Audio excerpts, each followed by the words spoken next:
ready. This is going to be exciting.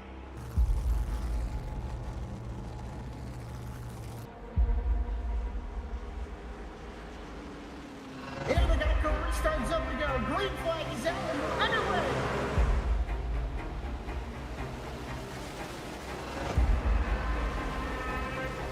Just a few laps into this. Oh, the 37's getting loose. Oh, and he saves it. Oh, they're going 3 wide.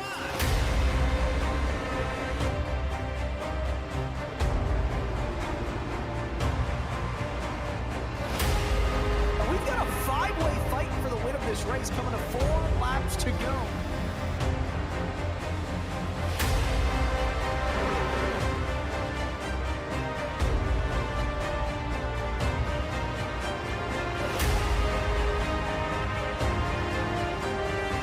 He's gonna win it here in spectacular fashion.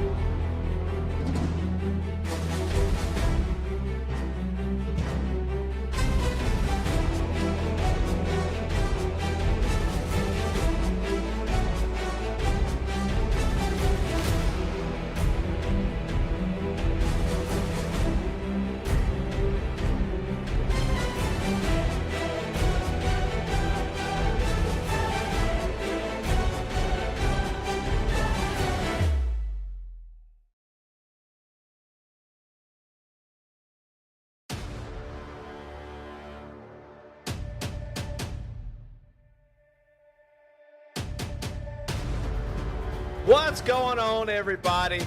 Welcome to round number 1 of the Hidden Wit Brewing Company Xfinity Series here in the Goat Locker Racing League.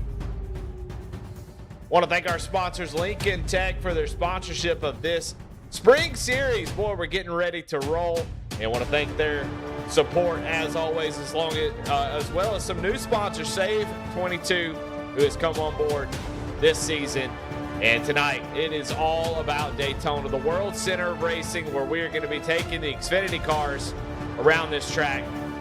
And we're going to see who's going to come away with the first win of the season. Close to dadgum near 40 drivers that are going to be taking the field tonight. It's going to be wild. It's going to be messy, I would imagine.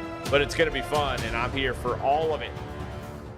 Well, thank y'all so much for joining us. I'm Eddie Smith, your solo commentator here tonight. And I'll be bringing you all the action as we are just now getting into qualifying as these guys are going to be taking the track. And, man, you really want to start up front here tonight. I think it's going to be very, very important.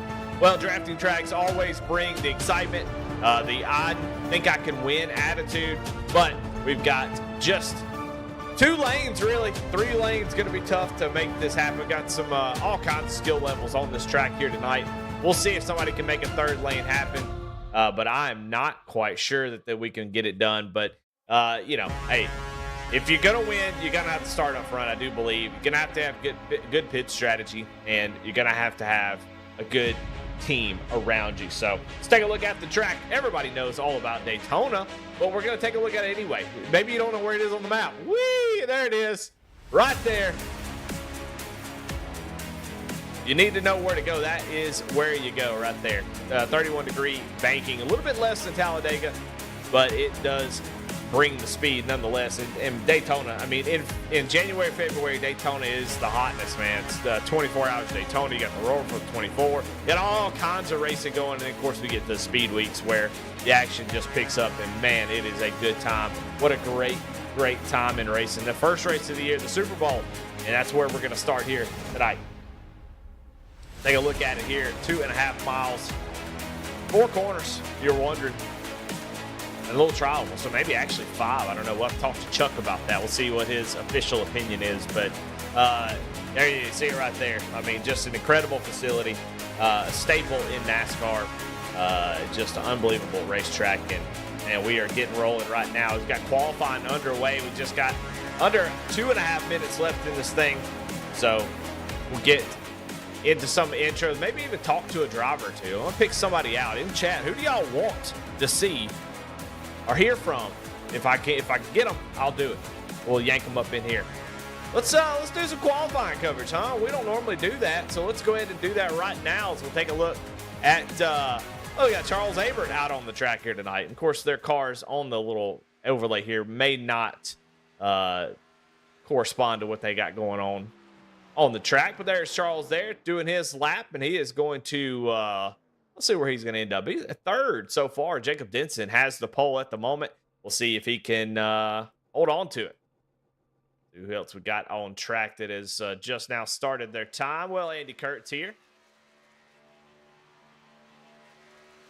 Andy Kurtz in that 48 going out to make his first lap, and you can see it kind of running up high.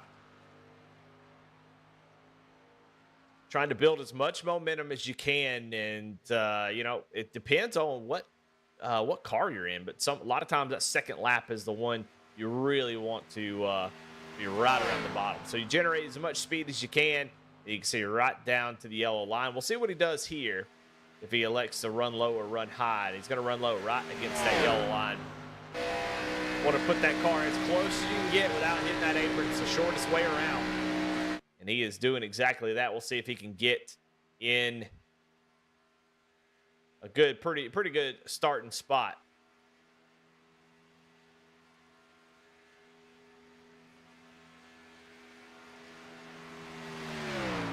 Through turns 3 and 4, you can see pretty solid. Probably just trying to make sure, don't put too much wheel into it. You see very minimal wheel input.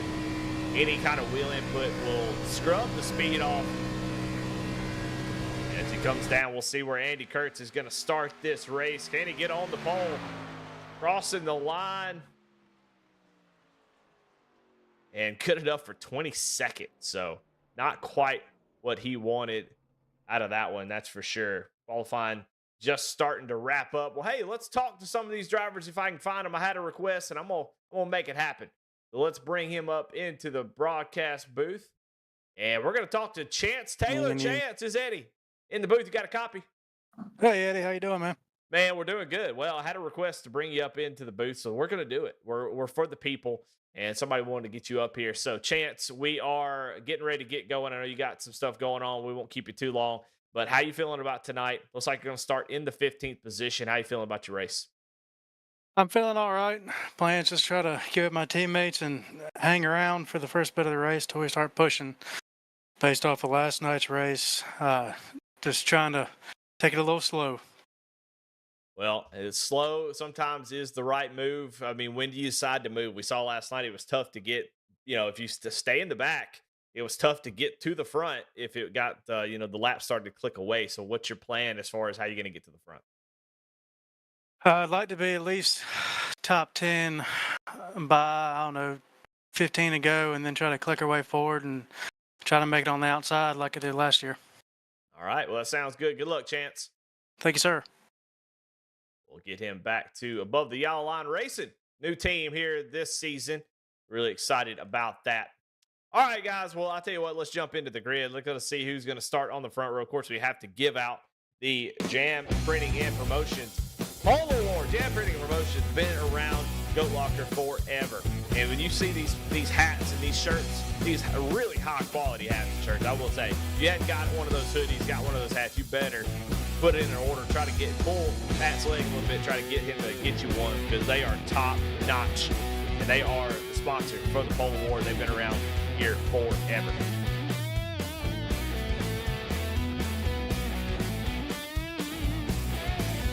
All right, starting on the front row, your Jam Printing Promotion Pole Award winner is going to be Christopher Morse Jr. Outside of row number 1 is going to be Mitchell Conley. In third is going to be Mark Cofield with Mickey Isaac. In fifth, Kevin Bryce and George Jewell in that 6th spot. In 7th, going to be Charlie Harcombe and Brett Bieber in 8th. In 9th, Brian Provo with Jacob Denson in that 10th spot. For the returning drivers here this season, Doug Ellington and Michael McCarthy going to be 11th and 12th.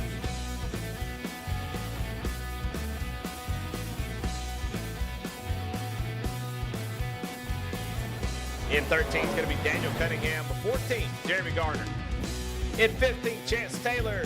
Carlos Averett in 16th. 17th, Jamie Parkins. Chris Sawyer in 18th, last year's winner. 19th is Mike Bertosa, Levi McCarty. 21st, Jamie Lipke and Andy Kurtz in 22nd. 23rd, Cliff Adams return. Jonah Golden in 24th. 25th, Michael Costin. John Anthony in 26th. 27th, Patrick Dravitt. Travis Bieber in 28th. 29th, Logan Sturgeon. Tanner Fay in 30th. Kyle Deering in 31st. Jacob Ellingson in 32nd. 33rd is Jamie Perkins. Matt Knights in 34th. 35th, Jacob Linke. Brandon Wallace in 36th. 37th, Zach Horner. Frederick Seagraves Jr. in 38th. 39th, Timothy Stubblefield. 40th, Alex Cruz. 41st, Zachary Tucker. And then Chuck Phelps is, I believe, your race control. And 43rd, Tom Cisco. How about that? Hey, phone's off. All right, guys. Woo, that is a big old field. So, hey, I think we got to temper our expectations. Everybody's going to be trying to just get through this thing. Take a look at your race analysis. 60 laps here tonight, so not a very long race. Pit road speed 55 miles an hour. Tires don't matter. 2 green, white checkered fins. That does matter. And then 100% fuel load. So likely just one stop here if I had to guess. So we're going to see how it's all going to play out. Hidden Whip Brewing Company. Glad to have everybody here with us tonight. Everybody in chat. Thank y'all so much for joining us. Got a big crowd in here. We can't wait to show you all of the action into the InVets restart zone. They'll go waiting on Barney with the green flag. We're going to get this season underway. 43 drivers. Who's going to come away with the championship? Green flag is out.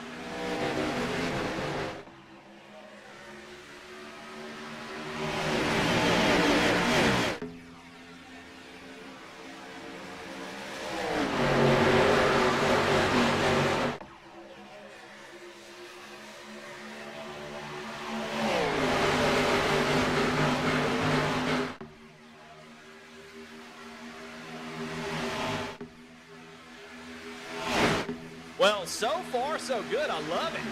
We're halfway through the lap, and oh, my goodness, we may have some contact back here. Jonah Colbert is slow. Oh, they're coming from the pits. Daniel Cunningham, Brandon Wallace, Jonah Colbert starting from the pits. They were so slow, it was showing that they had crashed. But no crash. We're still underway. And we're going to cross over lap number 1. And Chris Morse Jr. in that Taco Bell number 81 machine. He is going to lead the first lap. And we are green after lap number 1. Will we make it green? Very long. Well, that's going to be, that's up to the drivers here. Totally up to them. Well, thank y'all so much for being in chat with me. I see Shasta's in there. I see Timothy Jones, see TJ. Brandon Wallace is in the race and also in the chat. We got Larry Gary Mods and then Jessica Stubblefield. So everybody in chat, I want to hear who you got to win this race. I hear some of you cheering already, some of the normal folks, but we want to hear who you're pulling for. Who do you want to see win? And see Mitch Conley.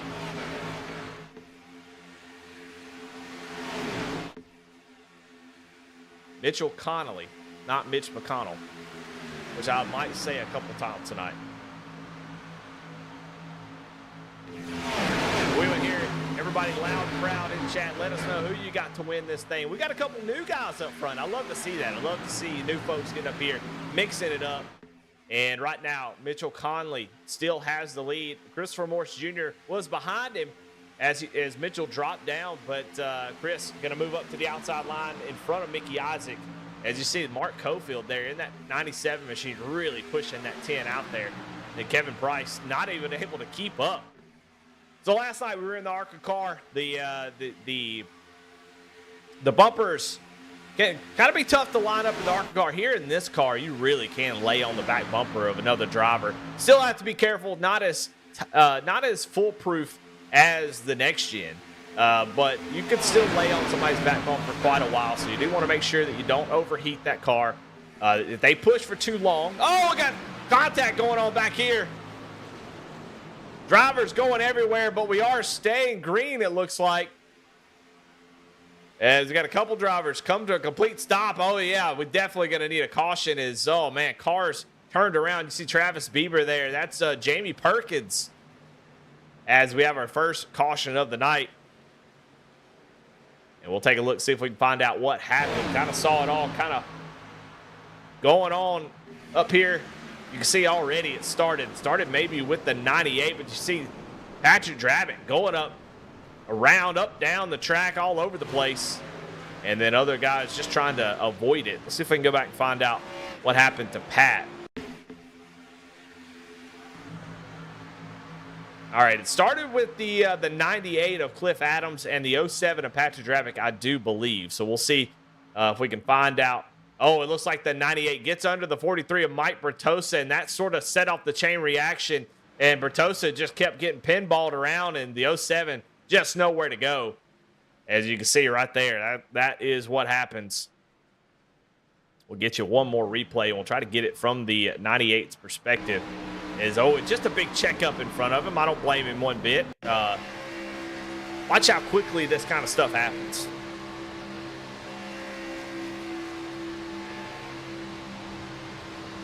You'll see everybody's just taking it easy to check up, and then that's where it all kind of goes wrong. So, and no harm, no foul there. I mean, that's just trying to get used to the racing, trying to get used to the ebbs and flows of, plate racing. It's not easy. Those lines are not solid. I mean, they definitely have a little accordion effect where once the driver on the bottom kind of catches up or has to back off a little bit, slow that line up, and it'll just kind of accordion back through the field. And if you're not watching, you're not prepared for it, it can bite you just like it did right there. So first caution of the night here on lap number 5. And we'll see if anybody is going down pit road. We do have a few takers like Chris Sawyer coming down pit road. Multiple drivers coming down to either get damage fixed or get a little bit of extra fuel. They do have one fast repair here tonight. So you see a lot of stop and goes here. We'll see if anybody uses that fast repair. You don't want to be using it here on lap 5, but you also don't want to be in a position where you're losing the draft because of some damage. But so far, I don't see any fast repairs being used. The damage didn't look too bad. Everybody did honestly fantastic job of kind of checking up for that wreck. And so under our first caution of the night, and boy, we've got a lot of really cool things going on in Goat Locker. I'll kind of talk about, we got SRM broadcasting on Monday nights. If you haven't gone back and watched that, go check it out, man. They do a great job. I believe a couple veterans in that booth, and from what I've seen before, they do a fantastic job, and can't wait to see more races from them. We got McConey doing broadcasts, I think tomorrow night or Sunday night. I think SRM might be doing Wednesday as well. Sorry, but doesn't matter. Just you'll see them. The links will be provided, but I think Wednesday is going to be your McConey Entertainment. So tomorrow night should be on McConey Entertainment. Then on Thursday, we don't have a race anymore. It's been moved to Monday. We have Goat Talk on Thursday nights. So if you're interested in all things Goat Locker, talking to some of the guests that are out there, that some of the drivers, we talked to some of them last season, get to know folks, but also we're going to kind of pepper in some sponsors. So Jam Printing Promotions, Save 22, all these sponsors that you see each and every week. Try to get some Lincoln Tech, some different folks in there to see who these people are that are really supporting Goat Locker, and can't wait to have those conversations, talk to those folks, and learn more about what they're about. I've always said that, it's so hard to really, until you talk to someone, sit down, kind of see the passion. Sometimes it's hard to really understand what's going on. But I tell you what, I watched the interview with John over at Save 22 on Above the Yellow Line a few weeks ago, and boy, it was such a good. You could tell the passion he had for veterans and all the things he is doing, and can't wait to talk to him ourselves. That'll be on Thursday night. Then back here on V-Speed on Friday for the Friday Night Truck Series. So we got a lot of stuff going on. There's going to be a GT3 series starting up on Saturday. So dadgummit, late models on Thursday. There is racing every single day of the week now in Goat Locker. And you can see 43 car fields. Obviously Daytona, the first couple weeks are always pretty, full fields. Guys start to taper off after they feel like their championship is done after 1 week, which is not, but it just happens. So a lot of stuff going on Goat Locker. Ray Ellingson said that she's not going to give anyone the curse, but we all know that she's pulling for Jacob Ellingson, so I don't know. And Doug. But speaking of Doug is up here in the 10th spot. So Doug Ellingson, man, look at him knocking it out of the park here early. Well, let's say we go back racing. Pace car has got the lights off, and we'll get this thing back underway. Looks like 21st on back. Did come down pit road, get some fuel. A lot of damage fixed for Cliff Adams. Jacob Ellingson got some damage fixed. Daniel Cunningham got him some damage fixed as well. Travis Bieber. So a lot of guys trying to save those fast repairs. And it looks like the only one that used it was Tom Cisco. So he will be the only one down a fast repair. But we are back under green. Mitchell Conley leading us down.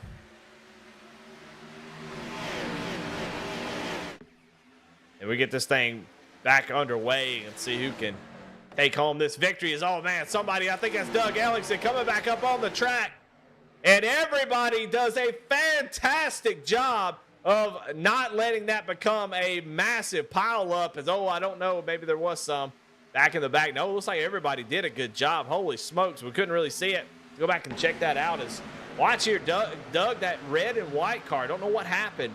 I think he turned down the nose of Patrick Drabick. Yeah, he absolutely did. Just kept coming down. That's either Patrick or, no, that's Jamie Barkus. And everybody did a fantastic job of avoiding that. That could have been disastrous. Got a lot of movement up here. Christopher Morse still leads the way. You can see Brian Provo there in the 08. Pushing it behind. Man, they've got a 3-wide situation. As Michael McCarthy not scared to push it 3 wide. And tonight it works. As we've got Brian Provo says, oh, okay. It just moves up out of the way and lets him get up in there. So Michael McCarthy's been making moves. Him, John Anthony, some of the biggest movers so far. As Anthony moved up 15 spots and McCarthy has been up 9. He wants to lead this race in that number 3 machine.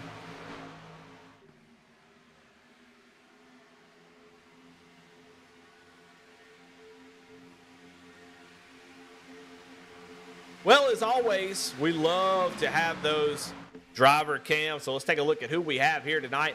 Well, we've got Jacob Ellingson there, and you've got Jacob Lemke. And in the dark there, you can barely see what's going on. That is George Jewell and Mickey Eisen. They're sitting in the dark. And then you got, of course, Patrick Drabick and Jamie Barkus. So all the Goat Locker guys represented. Even Jacob Lemke got a little Goat Locker hoodie on. I love it. Thanks, Jam Printing and Promotions. But back to the racing, boy, you can see the 15 of as that kind of turned on us. 3 wide we are. I was wondering if we're going to see some 3 wide action, and we are. As these guys doing a fantastic job. Oh, my goodness, it got a little close right there. But unfortunately, because the way these lines work, you're not going to the front unless you go 3 wide.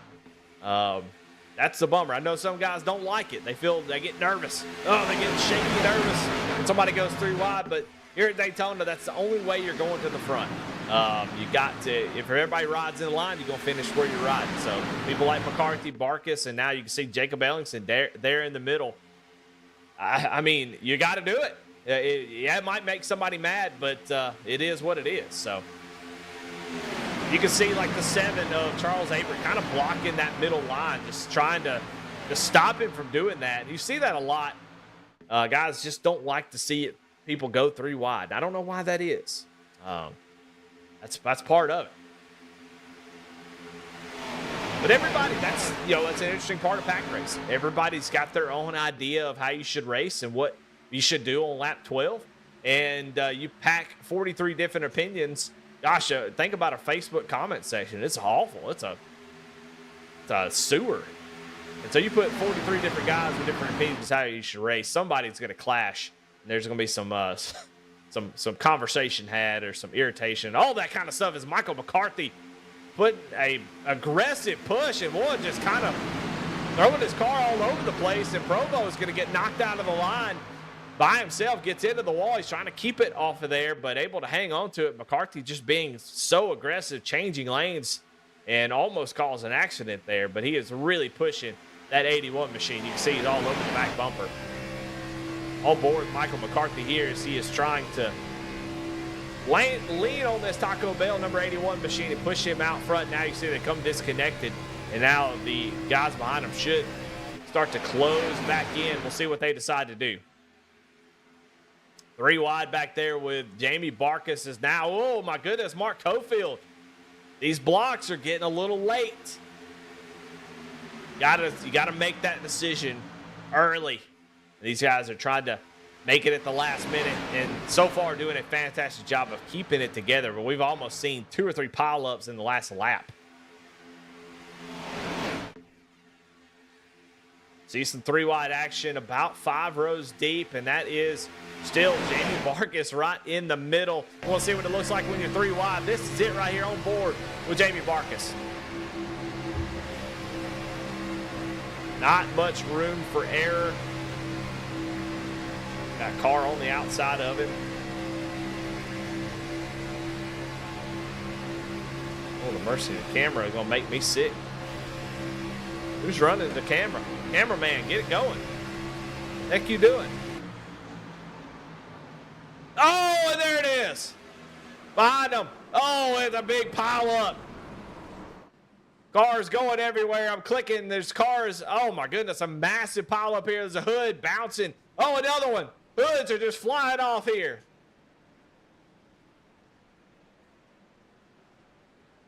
And I ain't got a clue where that started. So we're going to have to go back and find out. But, boy, that is a massive wreck. But we knew it was coming. You could feel it. Look at the checkups there. Started with, I'll be honest, can't see a dang thing. 27, I think, of Jacob Ellingson is kind of where I saw it kind of start. We'll see if we can't get a replay of it here. But, man, that was a massive pile up here. Just watch the checkups. Watch. You see the 14 of Chance Taylor behind him, and you see the line start to back up. Chance gives him a shove, and then it's just, unfortunately, nobody did anything wrong there. I mean, it's just, oh my goodness, the 14 of Chance Taylor is on his hood. Flies around, you can see the hood going off, and we'll back it up here. We're going to go on board with Chance Taylor, the number 14 machine, as he is going to be out of this thing. On board with Chance. Watch, I mean, he's trying to push the 27, stay as close as he can. You're going to see Jacobs just kind of get squished here. And there it is, this little touch there on the left side. And watch what happens. Chance Taylor over on his hood. And just a massive, massive pile up here is multiple cars involved. You see the 48 of Andy Kurtz, the 114 of Travis Beaver, the 07 of Patrick Drabick might have been involved with that one as well. So it's already started, guys. It's that's part of it. I mean, that's what you kind of expect. We kind of felt like everybody was getting aggressive, making moves, and it just felt like that was coming. So second caution of the night, and multiple people coming down pit road. So far, Michael McCarthy, Charlie Harcum, Jacob Denson stay out here as everybody else comes down pit road.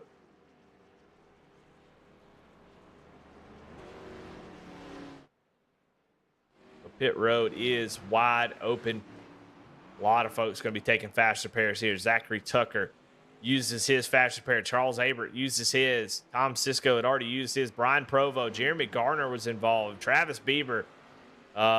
Let's see. Multiple drivers. Kyle Deering. Chance Taylor has a meatball and actually has to tow back to pit lane, so he'll go a lap down, maybe more. Because I think he was right there on the backstretch, and so unfortunately he will go multiple laps down before he can actually use his fast repair, because it kind of simulates towing your car. Even though you can get a fresh car, iRacing kind of simulates how long it would take to get around a pit road with the tow truck. So got a lot of black flags. You got Jacob Ellingson with a black flag, Brett Beaver and Kyle Deering, so maybe some speeding on pit road, I'm not sure. A lot of guys' nights not going well.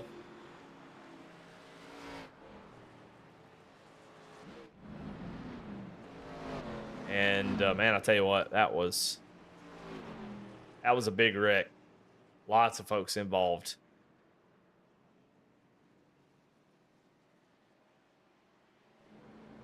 Well, let's take a break. Let's thank our other sponsors. We got so many. And we'll be back in just about a minute. This will be the only commercial break that we'll have, but we want to shout out our great partners, and we'll be right back. A thriving job market and low cost of living, plus a wide range of veteran benefits, make Indiana the perfect place for veterans of the United States military to call home. InVets can help you find that home. We're an organization started by veterans to help former service members transition to civilian life in our state. InVets can help you find the community with the career opportunities, housing, schools, and amenities that fit your lifestyle. To learn more about InVets, visit us at invets.org today.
Back here at Daytona International Speedway, and want to thank our major sponsor for this series, Hidden Wit Brewing Company.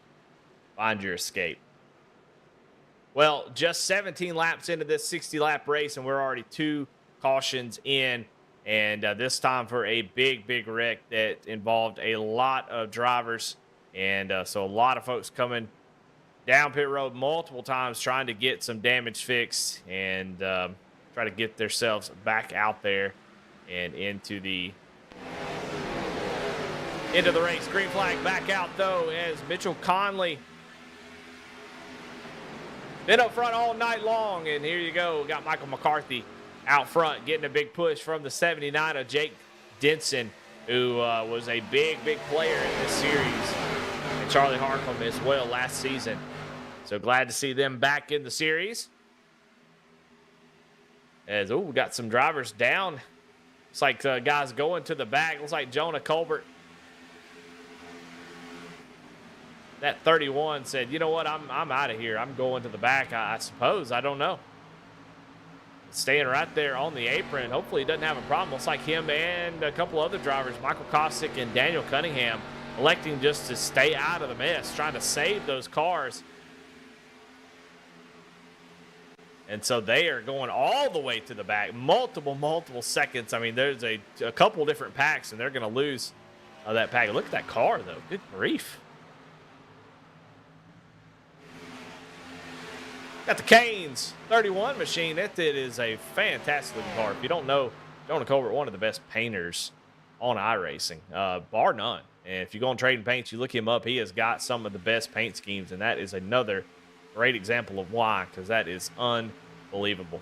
All right, well, they're going to let them guys ride in the back. Let's go back up to the front where the action is Jacob Denson, Michael McCarthy fighting side by side as Harcum now getting to the back bumper of Jacob Denson, trying to push him out ahead of the number 3. You'll see that bottom line sort of get an advantage as they go into the corner, but coming off that outside line gets a massive run. See how that bottom line sort of scoots ahead a little bit. You think, oh, no, we're going backwards. And then right here off the corner, you'll see this outside line. Watch the surge that they get down the straightaway. And look at them just powering right on by. That is the back and forth game that you're playing of just working the lines. And it's strength in numbers. It's all about having strong numbers, nose to tail. You can see that gap back to the 18. I don't know who the 18 is. I believe they have the wrong number. Either that or I don't. They're a lap down. I'm not sure. Whoever is in that car. It might be the 81. No, I don't have any idea. Levi McCarty, maybe? Yes, it is. So Levi McCarty has the wrong number. He is 18 on his car, but 51 in the race. But anyway.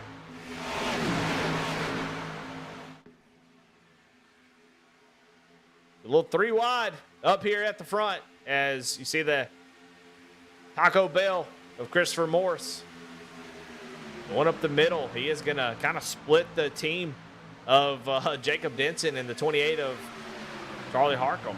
So it's kind of split those guys up. But it's just trying to have the strongest line. And guys will kind of hang back as they try to just ride for the next 20 or 30 laps. But if you want your line to push, you got to get up there and be aggressive. If you're third on back in the line, you really don't need to push. You just get as close as you possibly can. Kind of lay your foot on the brake pedal, help slow everything down, and just create sort of a tighter pocket of air. But 2x2 right now here on lap 22 of 60. Michael McCarthy leads the way.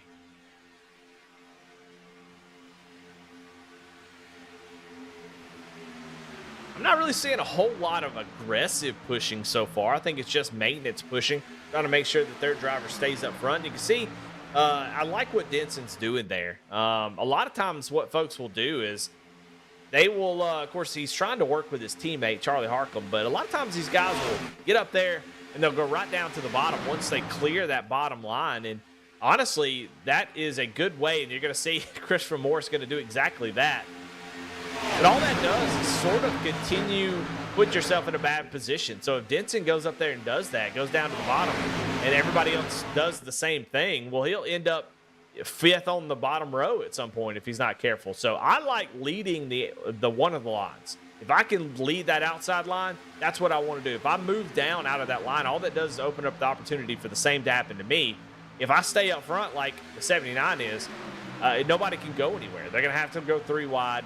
And you kind of control that line. So if you can control the line like that, that's what you want to keep doing. So I like to see him not just jump down to the bottom, because that's just a constant revolving door that can put you behind. So far so good. We've got some folks up here who have not come down pit road just yet. Michael McCarthy, Jacob Denson, and Charlie Harcum have not come down pit road. So these guys, McCarthy going to try a move here, goes up to the outside, says he doesn't want to be behind anybody. So he jumps up in front of that 79. But these guys are going to have to pit pretty soon. They've probably got another less than 10 laps, I would imagine. I do believe that the Super Speedway races have less fuel in their tanks. So don't quote me on that. But anyway, I would think they could go just a little bit above 30 as Michael McCarthy now pulls back down to the front and wants to lead that inside line. So these guys, if we stay green, are going to have to come down pit road soon, and that is not good. They really would like a caution in the next 5 laps or so, because they're going to have to come down as a tandem, and then McCarthy going to have to kind of tag along. And 3 cars is not that fast here in these Xfinity cars. They will find themselves behind the 8 ball quite a bit. You've got some guys like Mark Cofield, Christopher Morse Jr. there in that Taco Bell machine. They came down 9 laps ago, so they can go quite a bit further than these guys up here. As McCarthy being aggressive, trying to block the move from Christopher Morse Jr. Not happening, as Morse now going to retake the lead of the bottom line. Is the 3 going to jump up in front of Jacob Denson and try to control that line? Is Morse now going to come up in front of McCarthy? I don't know what in the world is going on, but there it is. There's the wreck. You're waiting on it to happen as McCarthy now going to, oh man, and now we're just piling in. Caution back out.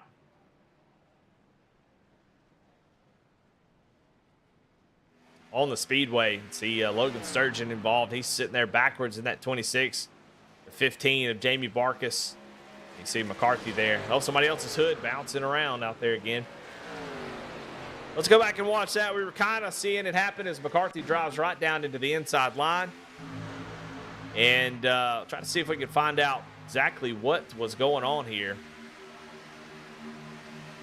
And I think the 79 just said, I'm a little bit tired of all of this back and forth mess that y'all are doing. And he goes down to the inside, and unfortunately for McCarthy, I mean, he just kind of closes the door. I mean, once somebody's there, you gotta take the L, man. You know. Unfortunately, for McCarthy, he didn't do that.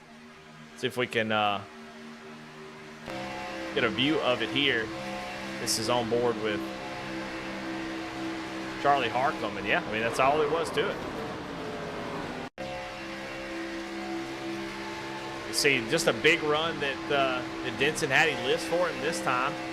And then you're going to see the 81 pull up in front of the 3, and the 3 kind of moving quite a bit. And so here comes the 79, and the other 3 just, unfortunately, that's all on him. So, you know, trying too hard sometimes can put you in a bad spot. And unfortunately, at these tracks like this, it is a lot of folks have to pay for those type of mistakes. And McCarthy here, I don't know what's going on, but just drove right into the inside wall. Probably not sure if he doesn't have steering or what.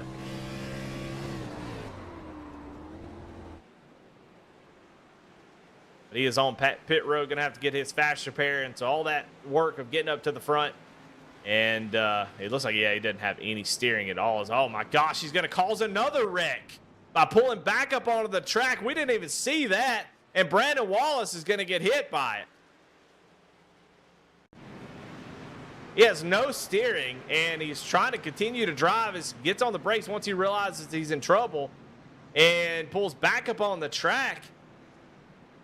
And Brandon Wallace, Travis Bieber, all involved in that. As, my goodness, what a blunder. I mean, he knew he couldn't steer. And I'm going to say this is a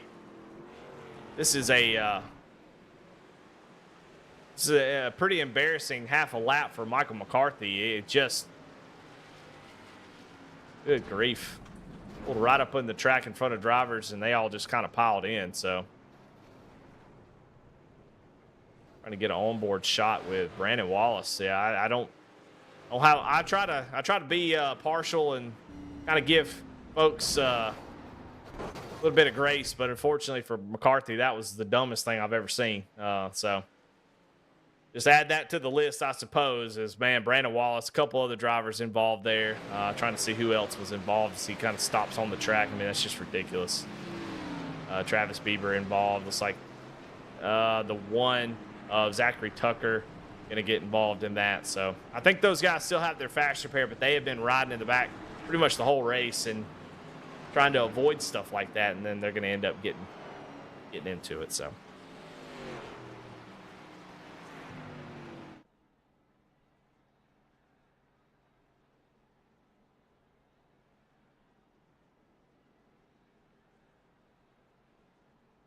Yeah, I mean, I don't know. I try broadcasters not to be super critical, but on that particular deal, I think once you knew you didn't have any steering, you have to bounce off the wall. I think it's time to come to a stop and let it tow instead of that. So, anyway, we are under yet another caution as we're going to cross over into halfway, and I'm surprised to see folks not coming down pit road. We've had a lot of folks come down pit road. Should be able to make it from here. But 100% fuel load, these guys might be able to make it to the end. Let's see. We've got Mitchell Conley, Mark Cofield, Kyle Deering, Doug Ellingson, Mike Bertosa, Brett Bieber, and Michael Kostick all came down pit road about 13 to 14 laps ago. So maybe they can make it on fuel from there. So normally, Goat Locker will run sort of a 60% fuel load, but tonight it's 100%. So I would imagine they could probably make it on fuel.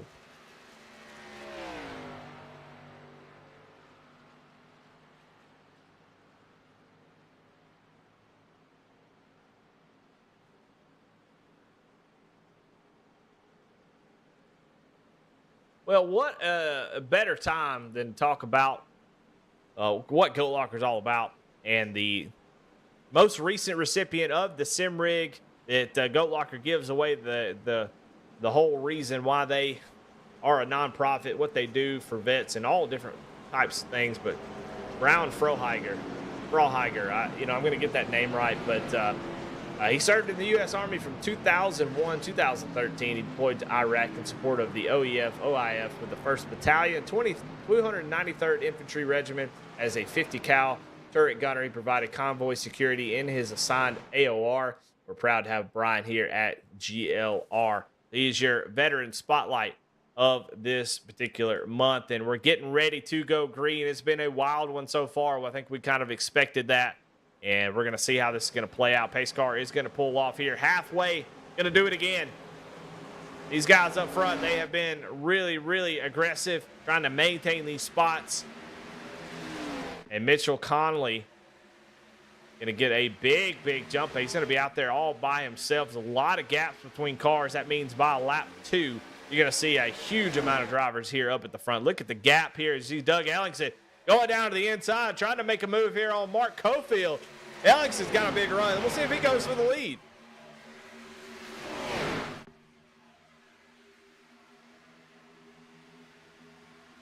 Ellingson going to jump back down to the inside line. You see Christopher Morse move up to that outside line as they are starting to show back up. You can see multiple drivers we haven't talked about in a while. The 27 of Jacob Ellingson, after an early incident, is back up into this thing. But here comes Mark Cofield to the outside. Kyle Deering on his back bumper, pushing him. Mark Cofield's going to lead this lap here on lap 31. Andy Kurtz there on the outside, making it 3 wide, or at least trying to, as now Cofield's going to go down to the bottom and control that bottom line. So Mark Cofield out front here at Daytona with just under 30 laps to go. Down the back straightaway, kind of bobbing and weaving, trying to make sure doesn't get passed by anybody. You can see Doug Ellingson down on the bottom, but a big surge from Deering on the outside. Now Deering, you can see what I'm talking about with that revolving door of getting pushes on the outside, jumping down to the bottom. Mark Cofield did that. Now he's second in line. Now he's going to go back up maybe to the outside, but Chris Morse is there. And he does. He slides up in front of him, does not want to get stuck in the middle 3 wide. He's going to lead that outside line again. So he made a desperate move not to continue to get recycled back towards the middle part of this pack, and here he is on the outside getting a big push from Christopher Morse.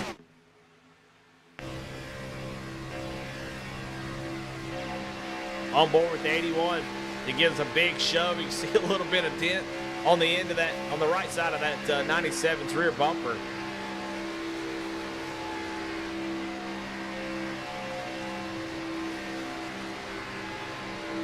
Kyle Deering out front. Some names that we haven't heard of out front tonight. Look how tight these lines are now that we've got up to speed. The draft has kind of pulled everybody in. Still see some drivers back there just trying to stay out of the mess, trying to stay out of it.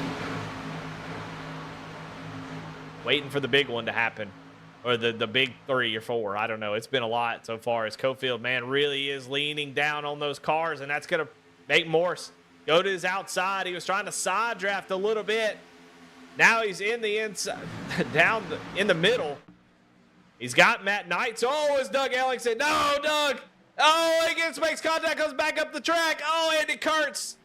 And there it is. Another big wreck as Doug Ellingson loses it. Saves it one time. Came back up on the track. Oh, my goodness, they're still wrecking in the back. Who is that back here? I have no idea. But, oh, unfortunate for Doug. He was having such a good run. Go back and watch it again. If we can get maybe a blimp view there. And you can see just, I don't know if it was the 3 wide situation that kind of got him out of whack. But you saw he kind of went down to the bottom. May have made a little contact with the apron.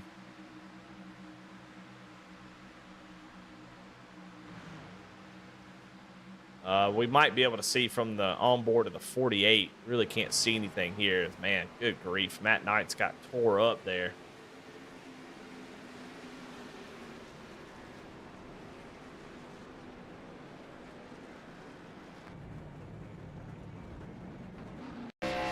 On board, we'll see exactly what happened. You see the 97 trying to side draft. He kind of got stuck in the middle. Kind of comes together. Oh, it's actually Mark Cofield that hits the 58, knocks him down on the apron. And unfortunately for Doug, he's trying to save it. Yeah, so, I mean, that was on Mark Cofield. It comes down and kind of clobbers the right front. And, man, I think Andy Kurtz has had enough. Just went ahead and finished it off.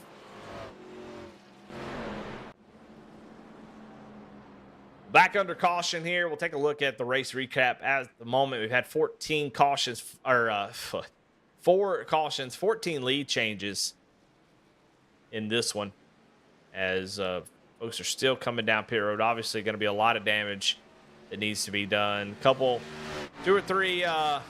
Jacob Denson, who was up front, he's got a meatball flag, which you got black flags, which mean you did something wrong, and then you got meatball black flags. We call them meatball because they're black flags with little orange circles in them. And that means that your car is too damaged to continue. You got to come down pit road. Now, for Doug Ellingson, he has already used his fast repair, so he will have to sit the repairs out. Andy Kurtz, as well, has already used his fast repair. He has got a meatball flag. And then Jacob Denson, also, who was up front, he has got a meatball, although he does have a fast repair left. He's just going to have to wait on that toe. So right now he's 2 laps down, but he will still be able to get back out there if he can. A couple drivers out of it. Looks like Jamie Barkus has called it quits. Tom Sisko is out of this one. Outside of that, everybody's still in it for now. Nobody has completely called it quits. It's like Chance Taylor with a black flag in that 14 machine. So, and it was cleared. So, no black flag for Chance Taylor.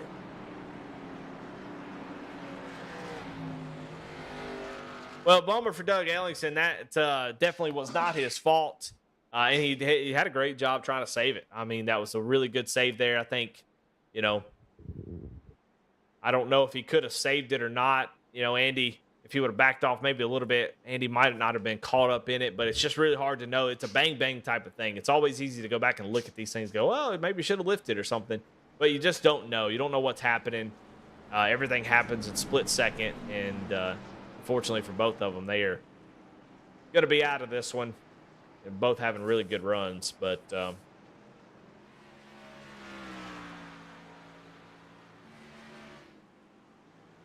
all right, we are getting down to crunch time. Going to be less than 25 laps to go when we take the green flag here. But that's still a long time at these tracks. Cautions seem to continue to breed cautions. We're showing no signs of stopping. We've still got so many cars. We got so many cars out there that it's all the chance of a wreck's always going to be there. If you have a 20-car field and you lose, 5 or 6, that can definitely clean things up. But if you got 43 drivers taking the green flag, that's a lot of cars to tear up. So, but right now, I mean, Kyle Deering started way back in the 31st position. He is up at the front in that number 50 Marines Ford Mustang. You got Timothy Stubblefield, Stub Nation, rise up. That number 92 machine started in 39th, finds himself in row number 2 on the outside.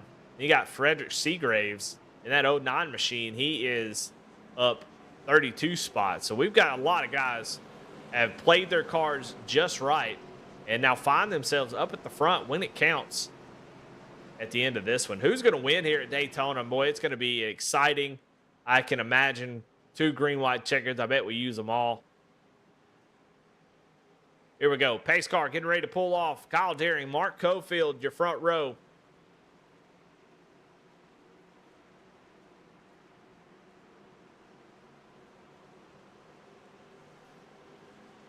Into the Invets restart zone they go. Kyle Deering, green flag is out. Kyle gets a really good jump. Mark getting a big push, though, from the 92 of Timothy Stubblefield. We'll see if that materializes to a massive run down the back straightaway. You see that bottom line sort of separated as they get up to speed. It takes a while for the draft to really make a huge difference, but once they get going down the back straightaway, it definitely will. They come disconnected, but the 81 now gets to the back bumper of the 50. But that outside line is very organized. As you see Cofield leaning on the bottom line again, trying to use that side draft to his advantage. And now he comes up even with the 50 machine. He's got 92 and the 09 right behind him. Outside line separates as they go down in 3 and 4, but the 81 of Christopher Morse Jr. stays locked to the bumper of the 50 machine. He has been solid all night long. If you got the 81 on your bingo to win this race, I think that's a pretty good choice. He has shown that he can get it done. As you see the outside line struggling, is I think Mike Bertosa might have some damage that is causing his car not to be able to keep up. You can see that car is pretty damaged. The 21 of Chris Sawyer really struggling here. You see that inside line really backing up. Bertosa does not have his fastest spare, so really not much he can do. You can see guys sort of shifting around him. And there's Mike McCarthy. Of course, he is multiple laps down.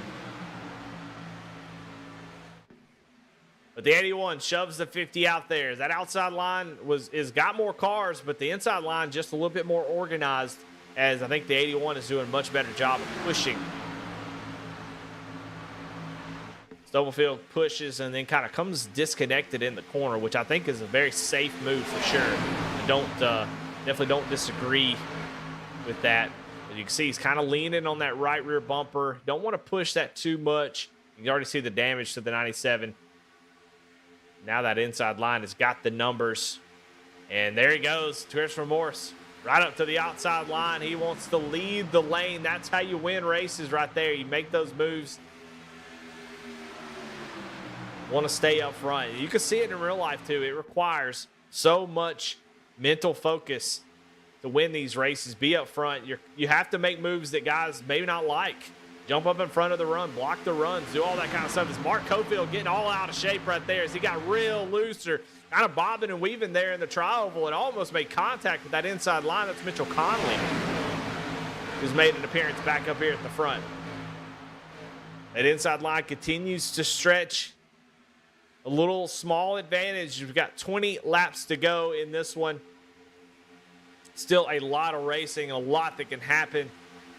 Guys are still being very aggressive. You see the 97 all over the back bumper, the 81 just pushing him, trying to get him out front.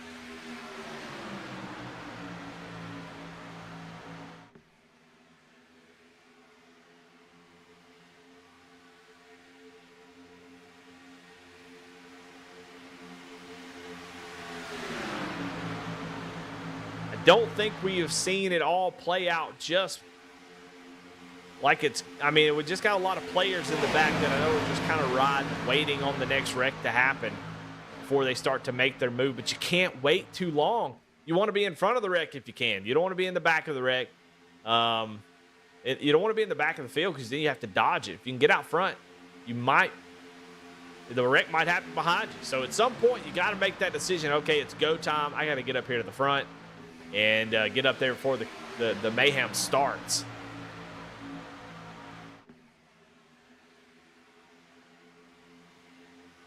Oh, man, these side drafts are getting very aggressive by Mark Cofield. Mark, what are you doing? Lord of mercy. What the heck are you doing? Well, I don't know what he's got going on. I don't know if he's getting shoved from behind. That may have been what was going on, but, man, he was aggressive side drafting, and Stubblefield jumps up to the outside line. They somehow save it. That could have been disastrous, but I don't know if Cofield's trying to be aggressive with these side drafts, or whoa, there they go through the, oh, he's going to come back up on the track. I don't know if he can slow it down. Let's see if he can stop it. He's trying the best that he can, but here it goes up the track, and Brandon Wall is going to be involved. Now here comes the 80, and they're all piling in. Daniel Cunningham gets plowed from behind. I don't know who that was, but caution back out on the speedway as multiple drivers involved in this one, and it all started with Mitchell.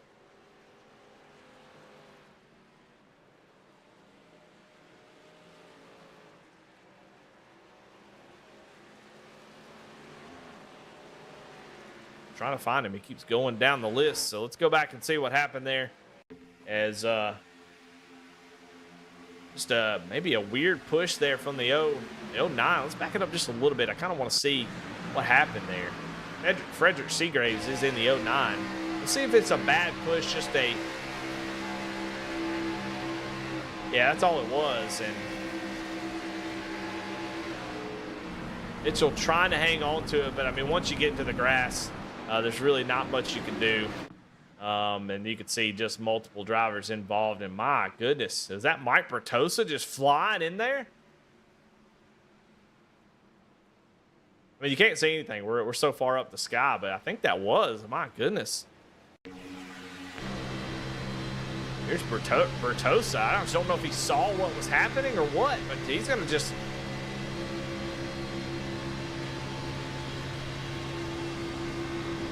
See, everybody...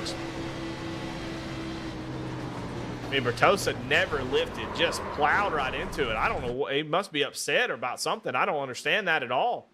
But yeah, he just plowed right into the back of the, you see the 27, he is gone out of this one and just gonna, my goodness. So I guess some tempers are kind of flaring there, because I look at this. I mean, he's just, I've never seen nothing like that.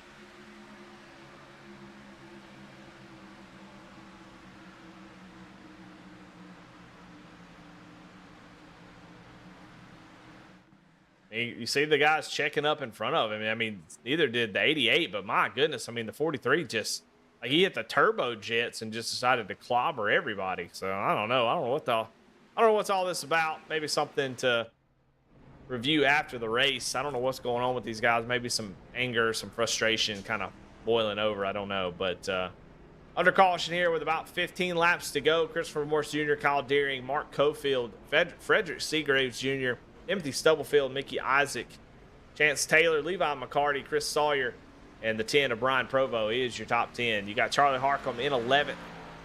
In 12th, Alex Cruz, Patrick Dravick in 13th, Jeremy Garner in 14th, George Jewell in 15th, Matt Knights in 16th, Jonah Colbert in 17th, 18th, Daniel Cunningham, 19th is John Anthony, 20th, Michael Kostick, and then you got some guys here that are in trouble. Cliff Adams in 21st, Mike Bertosa 22nd, Brett Bieber in 23rd, Zachary Tucker in 24th, Kevin Price 25th, Brandon Wallace, who has been caught up in a couple things, trying to just stay out of trouble, and it just seems to be a magnet for it here tonight, in 26th, Zach Horner in 27th. Those guys are a lap down. Michael McCarthy is your first driver, 2 laps down. Logan Sturgeon as well. Jacob Linke in 30th. Charles Abert in 31st. 32nd, excuse me. And then these guys are out of it. Denson, Ellingson, both Ellingsons. Jamie Perkins now likely going to be out of it. Jamie Libke, Travis Bieber, Jamie Barkus, and Tom Sisko are all out of this one. So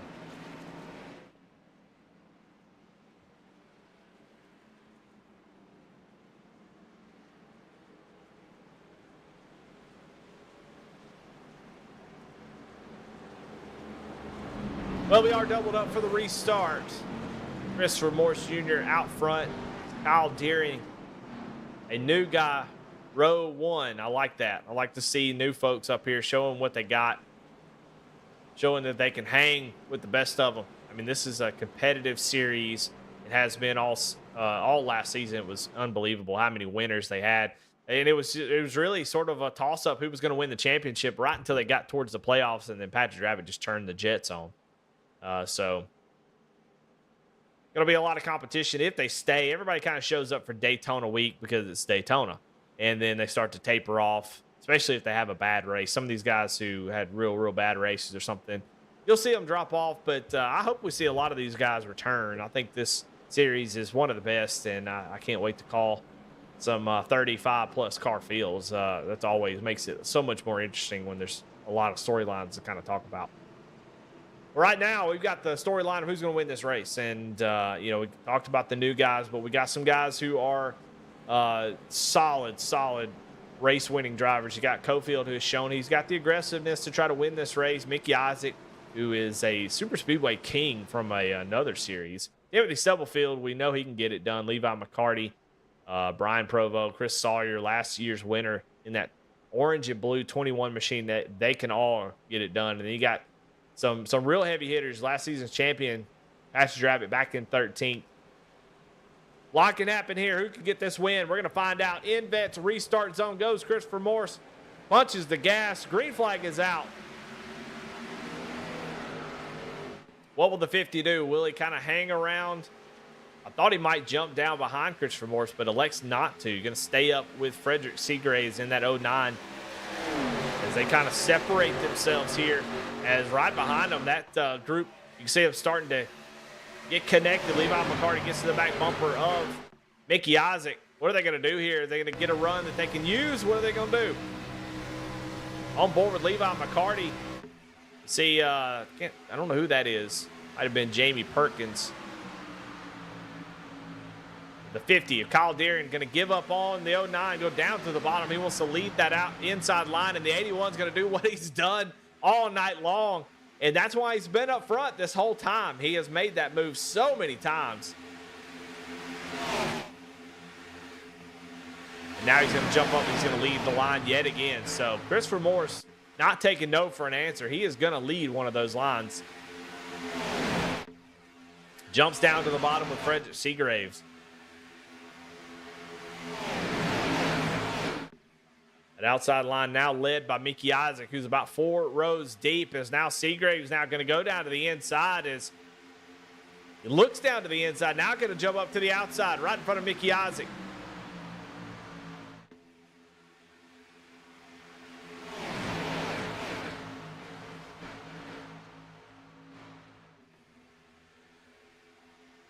Everybody wound up now as the draft has pulled everybody into this front group. Who's going to pull out a line and make something happen? Right now, it's just sort of a back and forth between the first 2 rows. They kind of just keep trading these positions back and forth. It's going to require somebody to get teamed up, make some moves on the outside and the inside, get up here towards the front.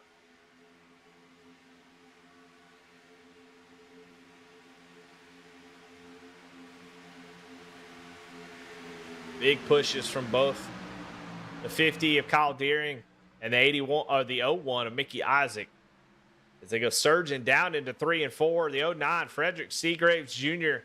has a nose ahead as they come off of turn 4.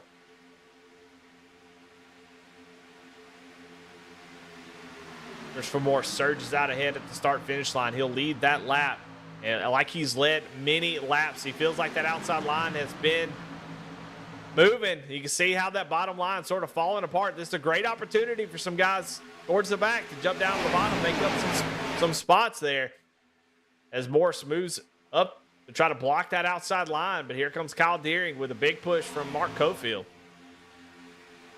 Oh, man. And Morse makes one too many moves, and now he's going to be inside in the middle. Will they leave him out to dry, or will Mickey Isaac be the one that's left out to dry? Looks like nobody's going with Mickey Isaac. Mark Cofield now goes out to the outside.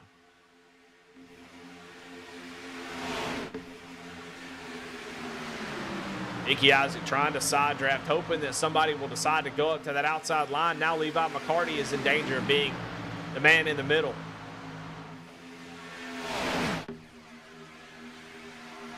You see the 07, Patrick Drapick up there right behind him.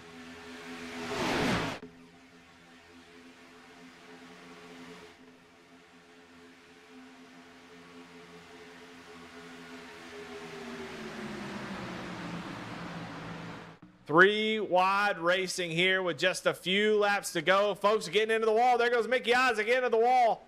He's still in the wall. He's trying to get off of it. Everybody avoids him. Kind of checks up that outside line, but up front,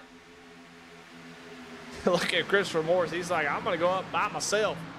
10 laps to go. Mark Cofield fighting for his life up here, trying to block these lanes and maintain that front position as Mickey Isaac continues to fall through the field. Getting stuck up out there on that outside line. Could not get any help. Less than 10 laps to go now as they go down into turn 3. Big push from the 09 who clips him. Bad angle on that push. Very great job by the 97 and the 50 to not cause a pile up there. That could have been bad. But here comes Chance Taylor in that above the yellow line. Number 14 machine going to get a big push from the 81 here. Is what the world cameraman, what are you doing?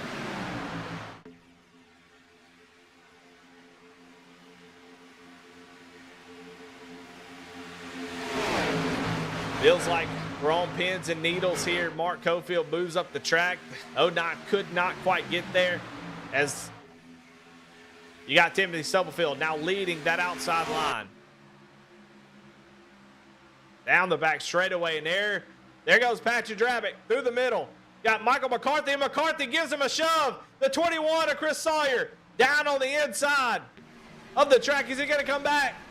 Oh, he tries to save it, and he does. What a great job. But the 3, oh my goodness, they're making contact here. Damn cameras. Them on the screen.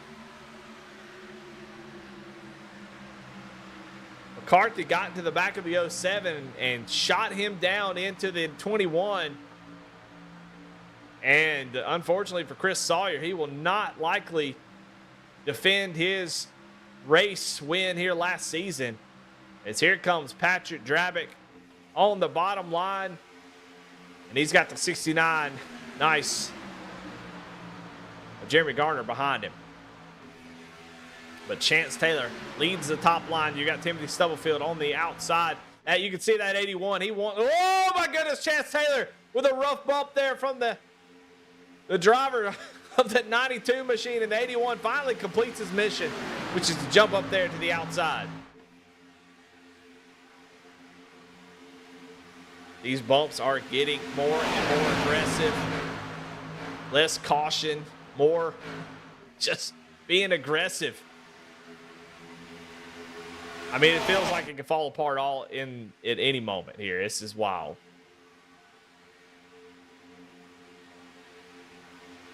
We were wondering when these guys that were hanging around in the back, when they were going to get up here and start mixing it up.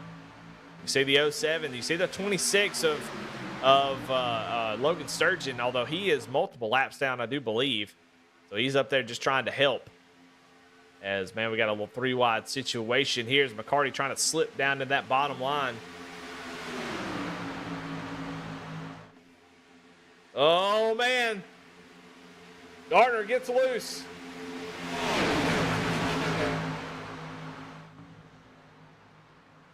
Car's just sliding up the track, going up, down, left to right, getting sideways. It's all kind of mess going on out here.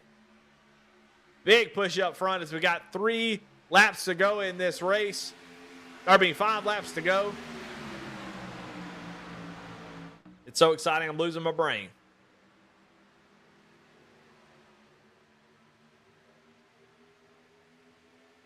Side by side for the lead, Kyle Deary and Christopher Morse. They lead each line. Who's going to pull out and make it 3 wide? I think that's what you're going to have to do here. 5 laps to go. Who is going to take the checkered flag? Who's going to make it to the checkered flag? I think that's the best question. Is there still 2 by 2 all the way back to the end of this field?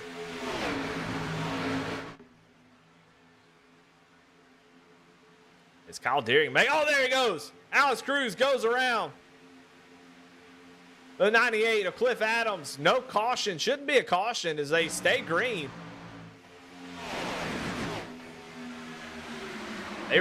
They definitely spun out down on the non-racing surface. So we stay green flag. I love it. As now the pack is, it's like it's just about 15 drivers now, as we're going to see who's going to get this win here.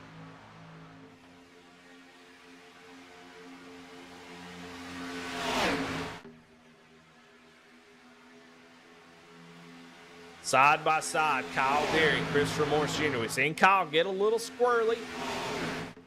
Last couple laps, he's got these big bumps. You see he's trying to maybe mirror drive a little bit too much. When you do that, you can kind of you're trying to keep up with the guy who's going left and right behind you, and it kind of you kind of start getting stuck in this left to right motion. And if you're not careful, oh my goodness, Chance Taylor's checking up. What's going on with Chance? Oh, Chance is wrecking. he had some sort of issue and checked up, and that brought out the caution. And we got a green-white checkered, most likely. What happened? Take a look, see if we can find out what happened. On board, Chance Taylor here. Did he run out of gas?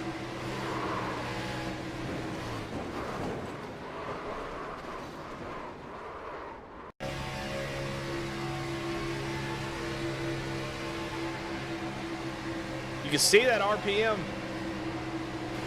I don't know if he started to blow up or if he ran out of gas.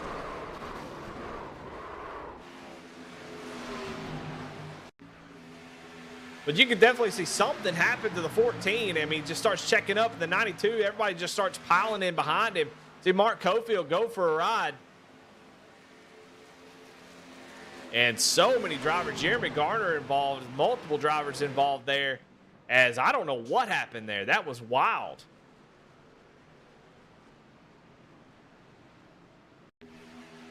On board, Jonah Colbert. I don't know if he made it through that wreck or not, but it was pretty dang close. I mean, so unfortunate there. As I don't know if he came down pit road 22 laps ago. Jonah Colbert gets a little smack there on the right side. And does a great job avoiding the 92 there. Oh, man, I don't know if he got the commitment cone or not. But should be able to get that cleared. Let's go on board with the 92 and just kind of watch and see what happened. I mean, that's just wild. I don't know if he had an auto fuel situation where it didn't fill it up enough, but I mean, he came down pit road like 22 laps ago. But it has to be fuel. It has to be. Oh, man, and tough for the 92 as he's going to go around, and you see Jonah Colbert there trying to avoid it. Didn't know where he was going to go. 13 involved. I mean, just a mess.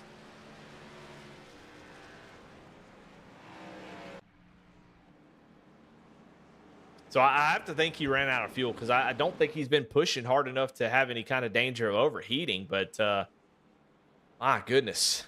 Well, that's very unfortunate, and unfortunate for a lot of drivers there. I'm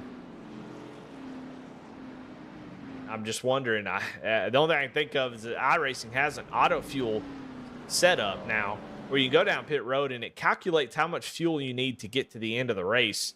But it's not perfect.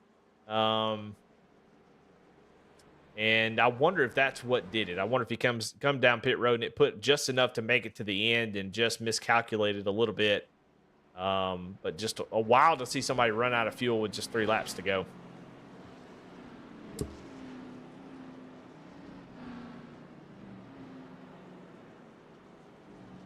Well, if you like the action, definitely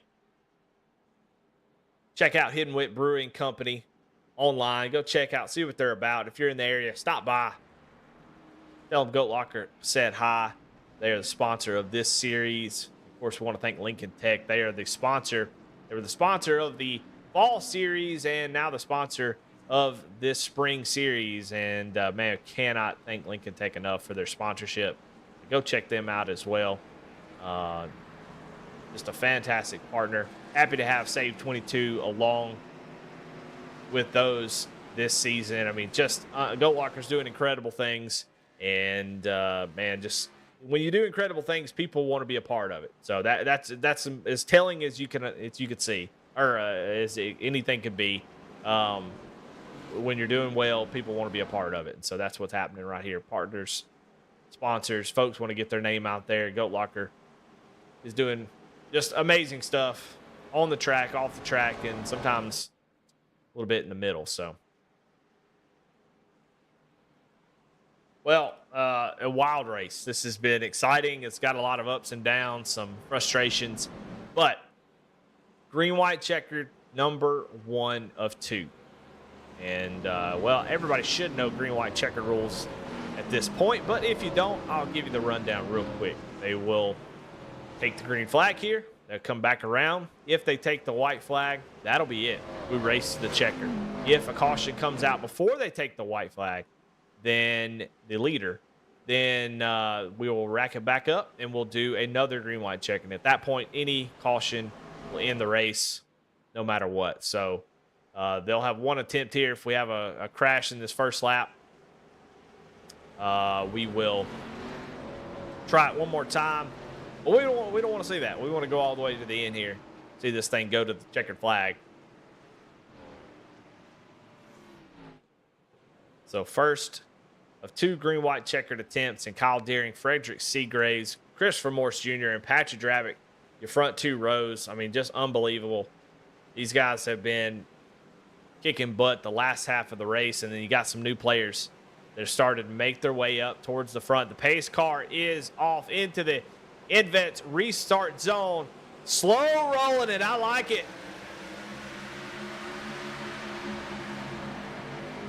Green flag is out. Going to have a big push from the 81 to Kyle Deering, trying to push him out there. But Seagraves is also getting a big push from Patrick Dravick.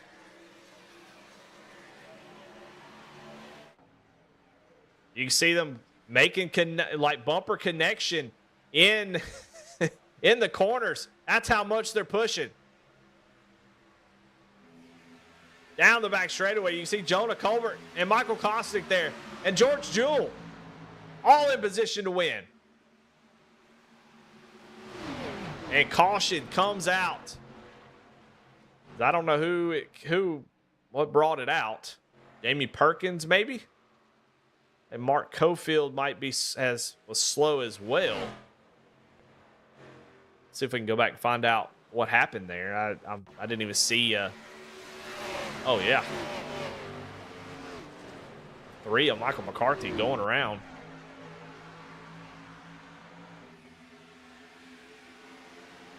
Michael McCarthy, who is multiple laps down, gets hit by the 08. And he gets into the 28 of Charlie Harcum. And unfortunately, everybody gets collected in that one. Jamie Perkins as well. So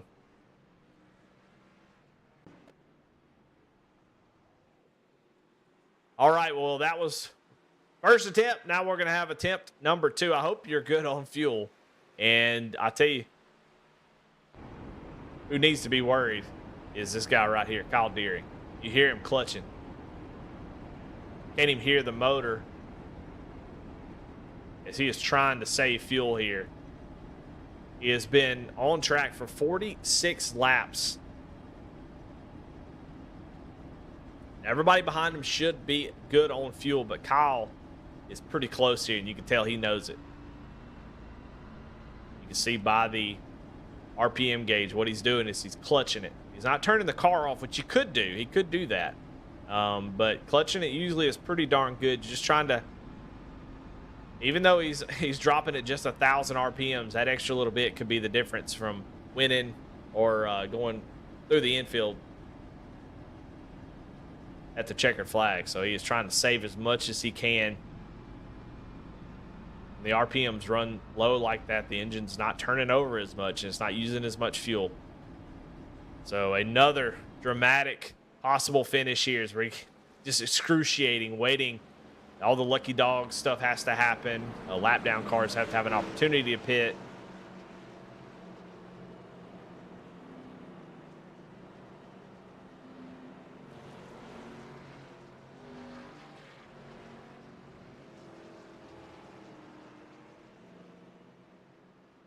Well, this is going to be wild, and it continues to deliver here tonight. And so far, you've got 3 drivers that we have yet to see in a race out front. Then you got your champion, Patrick Dravick, behind him.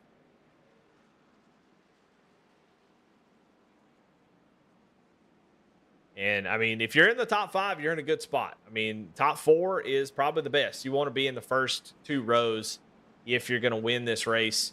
You want to be getting pushed on the front row or being the one that's pushing in the second row. So if you're in the top 4 on a green-white checkered, that's sort of where you want to be. But there's so many things that can go right, so many things that can go wrong. And these guys back here in the top 10, they're all still alive. They all have an opportunity to win this race. You just got to make the right moves. You got to have a little bit of luck. You got to get up to speed. You got to get going here. You do not have time to waste. A caution will end this race. So if somebody spins out, brings out a caution, the race is over.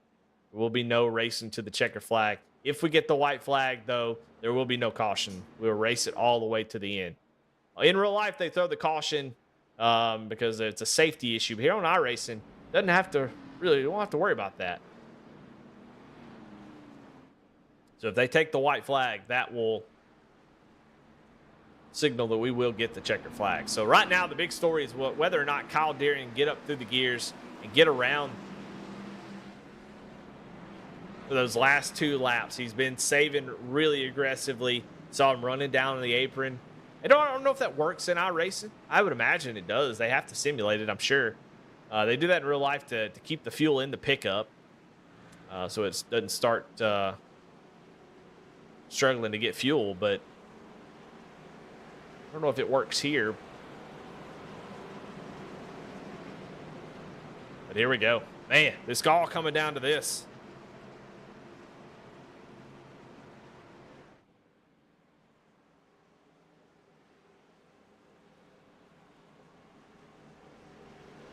Well, who's going to win it? Can Kyle Deering hold on? Does he have enough fuel to make it to the end? Or one of these drivers behind him who have been incredible all night long. Christopher Morse Jr. has been a standout driver all night. He started up front, has been up front. One of the only drivers that started up here that is still up here. Everybody else has come from the back. He has shown that he is a fantastic plate racer.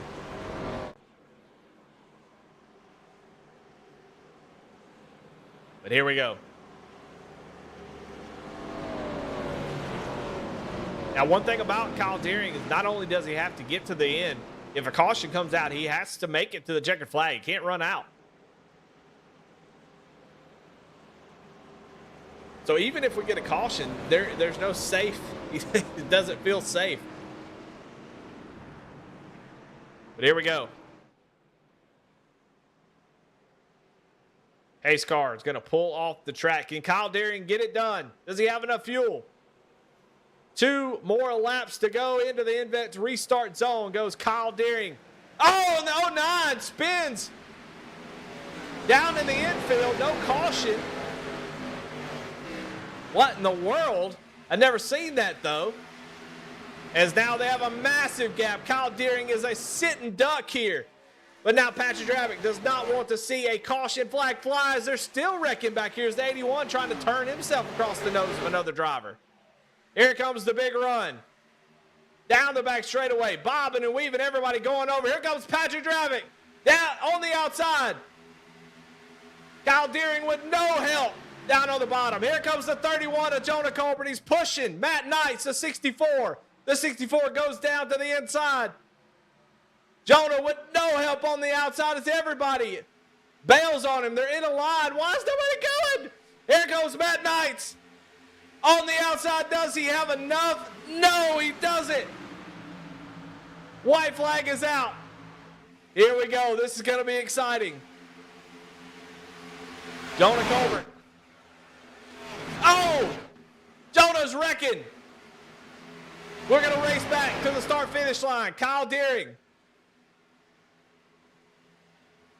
on the back bumper of the 07. Down the back straightaway. Here comes Levi McCarty. Matt Knights, Levi McCarty running side by side. That's hurting their draft. They're hurting each other. That's exactly what Dravick wants to see. What is the 50 going to do? Has he got enough fuel? Oh, they're wrecking behind him. Here comes Christopher Morse. Does he have enough time? I don't know if he does. It's going to be close. But at the line, Patrick Dravick, your last season's champion, is going to take the victory here tonight and wins here at Daytona. Wow. Oh, my goodness.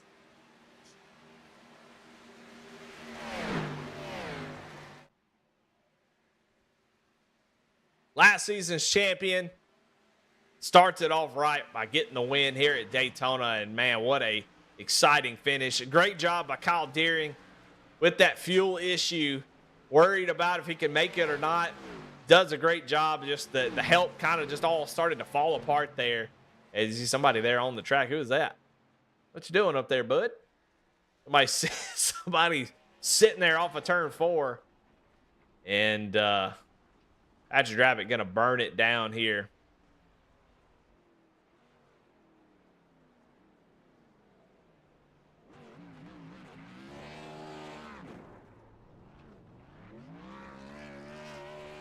What a great start to the Hidden Wit Brewing Company Xfinity Series. Then the Hidden Wit Brewing Company 07 machine take the victory. There you have it. Burning it down here on the front stretch.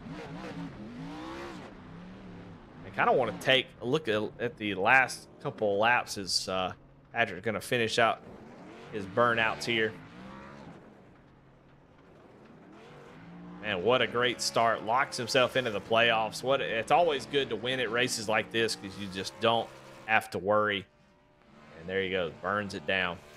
Let's go back another lap or so. See if we can find out what happened. I was watching the 31. I don't know what happened to him. Him get a run here on the outside. And no, just the 81 kind of moves up in there. If we can go on board with him. 81 had to check up here, and then not much either one of them could do there. I was just fighting for every single inch, that's for sure. Oh my goodness. Well, that's about as exciting as it can be. Good grief. Well, there you go at Daytona. Let's take a look at your results and see who wound up wearing it. We're going to talk to some of these drivers, man. I want to talk to these guys and see what they thought about it. But Dravitt, Kyle Deering, Christopher Morse going to be your top 3. George Jewell in 4th. Daniel Cunningham in 5th position. Wow, what a great job by the Cunningham. I didn't even see where he came from. He got a top 5 out of the deal, so good job by him. John Anthony comes home in 6th. Timothy Stubblefield in 7th. Chris Sawyer in 8th. Mark Cofield in 9th. Mickey Isaac going to round out your top 10. In 11th, going to be Charlie Harcum. Frederick Seagraves in 12th. Jonah Colbert in 13th. 14th, Alex Cruz. Jeremy Garner in 15th. Mitchell Conley in 16th. Michael Kostick in 17th. 18th, Brett Beaver. 19th, Matt Knights. Zachary Tucker in the 20th spot. 21st, going to be Levi McCarty. 22nd, Charles Abert. 23rd, Jacob Lemke. 24th is Jamie Lipke. 25th, Jamie Perkins. 26th, Mike Bertosa. 27th, Michael McCarthy. All these drivers, multiple laps downs. Travis Beaver in 29th and Kevin Price in 28th. And 30th is going to be Chance Taylor. 31st is Zach Horner with Cliff Adams in 32nd. 33rd, Logan Surgeon. 34th, Brian Provo. And 35th is Brandon Wallace. Jacob Denson in 36th. Jacob Ellingson in 38th. Jamie Barkus 38th. Tom Cisco in 39th. 40th, Doug Ellingson.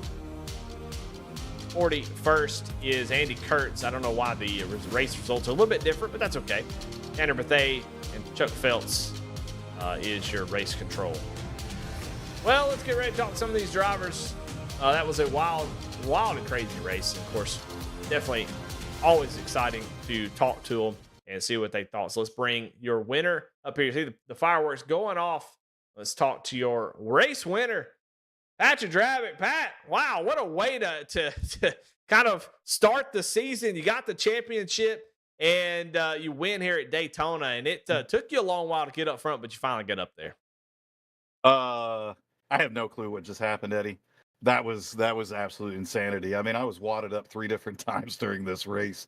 And to be there at the end with a shot at it was absolutely amazing. So I am just as excited and as astonished as anybody that I brought home the victory here tonight. Yeah. Well, you know, we saw Chuck Phelps do it last night where he just stuck with it. You get into an accident, it's easy just to give up and quit, but you stay with it and fight. And dadgummit, if it doesn't work out sometimes. But I got to know, you're getting down to the end there. You're starting to make some moves. We saw you kind of crack the top 10 there, and you started to kind of slowly make your way up there. What was your thoughts? You know, you're making some moves. You had to go 3 wide. I mean, you're not going to pass anybody if you don't. You know, how quickly were you trying to get up there? Were you trying to just stay around the top 5 there with about 20, 15 laps to go? Yeah, I think probably they're at that 15 to go mark or whatever. I kind of stuck my nose in the middle because it's about go time. Yeah. The race is getting ready to get pretty aggressive, and so you're going to probably start catching some cautions. So you need to kind of incrementally work your way up. So I was making some moves to try to get the car up there to have a shot at the end. That's all I wanted was a shot. Um, you know, I never, like I said, man, I'm kind of beside myself. Never in a million years what I thought after the way this race started. I was going to park this Hidden Wit Brewery '07 Chevy Camaro back in Victory Lane. Yeah, well, hey, for the we had a lot of new drivers out here, and I can't wait to talk to those guys. But you kind of y'all the new drivers up there just kind of taking control of the whole race, and so you kind of got up there and said, "Hey, wait, I'm the champ here. Excuse me," and took the Yeah, win. So that's what happened. Yeah, yeah, yeah. So, but hey, man, congratulations, 43 Thank you. drivers here tonight. That is a tough race to kind of fight through, and to get there, get that win at the end. Congratulations, man. That was awesome. As always, who do you have to thank? Any sponsor shout outs? Well, obviously, Lincoln Tech. Oh, Lincoln Tech right there. They sponsored the fall series, came back and sponsored the spring series. Going to be set up with them on February 4th at the Indianapolis campus. So I can't wait for that. We're actually launching their veteran program on the very same day. So Goat Locker Racing will be at the Lincoln Tech Indianapolis campus, all set up. Save 22, what an amazing organization that came on board this year. They're the sponsors of Goat Talks, and we've got a lot of big plans with them here in the future, to include a big hike in May in Ohio, and of course Hidden Wit, man. I was actually talking to the, emailing back and forth with the owner of Hidden Wit today, and how incredibly happy they are to be a part of this and pleased. And they like seeing their car in victory lane as well. So I get to tell them we kicked off 2025 with another victory, which is awesome. And then of course the Indiana Department of Veterans Affairs. Without them and the gracious grant that we received from them, we wouldn't be able to do what we do. Eddie, you and the whole V Speed team, man, so freaking cool. And we got us one, baby. We love to see that. Well, man, congratulations on that win, Pat. Go celebrate and, man, enjoy this one. And come back tomorrow night. We might see Pat on McConey Entertainment with another win. Congratulations, Pat. Thanks, sir. Well, that's your winner here tonight. And, man, he is going to go celebrate. What a great win. But, man, I can't wait to talk to these next drivers. Kyle Deering, your second place finisher. Let's get him up in here. Kyle, this is Eddie in the booth. You got a copy? Yes, sir. Kyle, man, that was impressive by you. You started towards the back and you kind of got your way up to the front. You helped control that race for quite a while. And obviously we want to hear about your race, but first thing I'm going to ask you about is how nervous and how close were you on fuel there? We saw you really clutching it, really trying to save fuel under those cautions. How agonizing were those last two green white checkers? Instantaneously, when that under the first green white checker, when that caution came out, I had no choice. If I wasn't clutching it, I wouldn't have made it to the end. I think I finished with about maybe half a lap of fuel left, so we were cutting it very close. Well, talk a little bit about your journey to get up to the front. You started in the back. I don't know if it was by choice or if you wanted to, if you just had a back qualifying effort. I don't know, but your journey to the front. It seemed like you belonged up there because once you got up there, you seemed to know how to manage it really well. Talk about that journey up to the front. So I haven't raced in a couple weeks now, and did no prep work. Came right in, did some practice, and a pretty average, below average qualifying effort, and really it was just surviving to get up to the front. Very confident, being pushed on super speedways. Hold the wheel straight, and nothing can go wrong 9 times out of 10. And so I knew I was comfortable on the bottom. I wanted nothing to do with the top side. You notice every chance that I was up top, I found a hole on the bottom. I knew if anything started happening, that was the safest spot. You could at least duck down into the grass, which I had to do at one point, and that's actually what brought me to the front, was avoiding a massive wreck in turn 2. Well, you got up to the front, and then, man, just there at the end, is there anything you could have done differently? You got out ahead, and there was a wreck that kind of separated everything out, and then you were out there just on an island there, had a massive run. Is there anything you could have done differently? It's not really my driving style to put on a lot of blocks or risk like that. I would just hate to be the cause of ending everybody else's race. So really not much. I'm not sure what exactly happened with the car that started up top. I don't know if he thought there was a hole there and just ducked down, and that really ruined the bottom lane and allowed Patrick to get a massive run. And tried to get him there at the end. I told him I was pulling a Lightning McQueen, trying to stick my tongue out to make it. But he got me to it. Yeah, well, congratulations on that second place finish. That was really exciting, man. You led 19 laps here tonight. Definitely a solid run. Great start to the season. And, man, every time you get in the podium, you always have an opportunity to thank your sponsors and who helps you get there. Absolutely. First and foremost, I want to thank Hidden Wit Brewery for putting this on. Without them, we wouldn't be racing here every Tuesday night. Cruising Classics, Save 22, the Indiana Department of Veterans Affairs. We're all 99% of us are veterans here. Can't thank the VA enough for all they do for us. Sim Motion, Next Level Racing, and Above the Yellow Line. They're really, all the sponsors that help put on all the GLR events. Without them, this series, all the series that's put on by GLR would not be what it is today.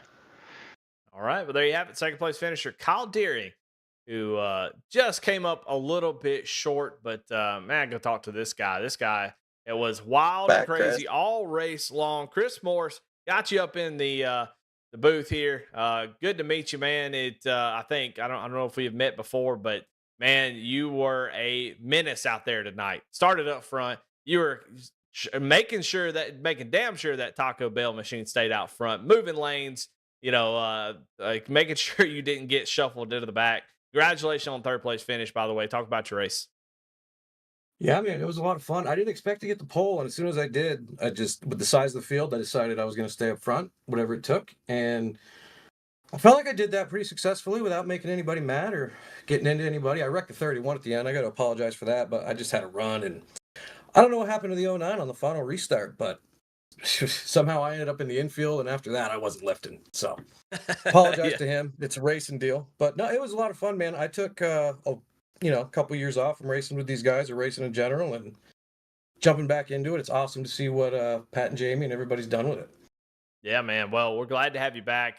You're one of the only drivers that started up front that stayed up there. A lot of guys kind of migrated themselves up there, but you kind of knew what moves to make up front. I kind of talked about it a couple times on the broadcast. You just, any chance you could get to lead a line, you were taking it. And was that sort of the plan there, just making sure I got to stay up here? Yeah, well, so I grew up in the Dale Jr. dominating Daytona era, right? And I wasn't gonna be quite that crazy because, I didn't have the cheated up race cars that he had back then and whatnot. So I couldn't really just stay out front. But you just that high line's gonna get you every single time. And if you stay on the bottom for too long, you're just gonna get trained, and then you go from leading it to all of a sudden you're 10th, and they're 3 wide, jammed up. There's nowhere to go. So you got to stay up front. I think it's important to stay up there to have a chance at the win and to just not get wrecked. I think a lot of the wrecks kind of happen towards the middle to the back of the field tonight, and it's just because, again, there's nowhere to go. It's not like Talladega. You can't really just stick it 3-4 wide anywhere. 3 wide's really hairy, especially when the rear tires start going away. So, yeah, that was just the plan. I think we did it. Pat's he's got me reading these sponsor reads now, man. This wasn't a thing when I left before, but I got to thank iRacing, Above the Yellow Line podcast, and Sim Motion Rigs. Thank you guys for supporting Pat and Jamie, Go Locker, and all the guys here. And yeah, man, thank you for broadcasting the race. V Speed, right? Yes, sir. Absolutely. Thank you guys, man. I didn't catch it tonight because I was racing, but I'm pretty sure I've seen you guys before, and you do a hell of a job. Yeah, well, we definitely appreciate it. And congratulations on that third place finish, Chris. Thank you. Congrats to Pat. I can't believe he just snuck up there and stole it at the end. He definitely did. That's what he does best. Well, there you have it. Chris Morse Jr., your third place finish. And, boy, that'll do it for us here tonight. Daytona delivers every single time. Now, let's take a look at our schedule. Pat put together this really sweet schedule here, and let's take a look at it right here. Daytona, Rockingham, Old Atlanta. How about that? Come on. Praise God, baby. Come on. Phoenix, Bristol, Chicagoland, Watkins Glen, Kentucky, Wilkesboro, Kansas, Charlotte, Richmond, Auto Club, Talladega, and then your Championship 4 race at Texas. So pretty cool schedule. I like that. Rockingham will be exciting. Come on out and see that. That is a fun track. And if we get 35-plus cars, it's going to be wild. So we'll see how that plays out. Come on back next week on Tuesday night here on V-Speed. If you're not subscribed to V-Speed, if you're new, hey, we broadcast Tuesday nights, and also we do Friday night truck series, Premier Truck Series on V-Speed. And if you're not subscribed, go ahead and hit the subscribe button. And yeah, look forward to seeing y'all next time. Thank you all for watching. I want to thank Bradley Cooper and Adam Baker for all they do behind the scenes at V-Speed, putting all the graphics, doing all the cool stuff, and everybody that does work here over here at Go Locker, all the sponsors, Lincoln Tech, Save 22, Hidden Wit Brewing Company, all the other sponsors you see down there on the bottom. Couldn't do it without them. Thank y'all so much for watching. Hope y'all enjoy it. I'm Eddie Smith. We'll see y'all next week.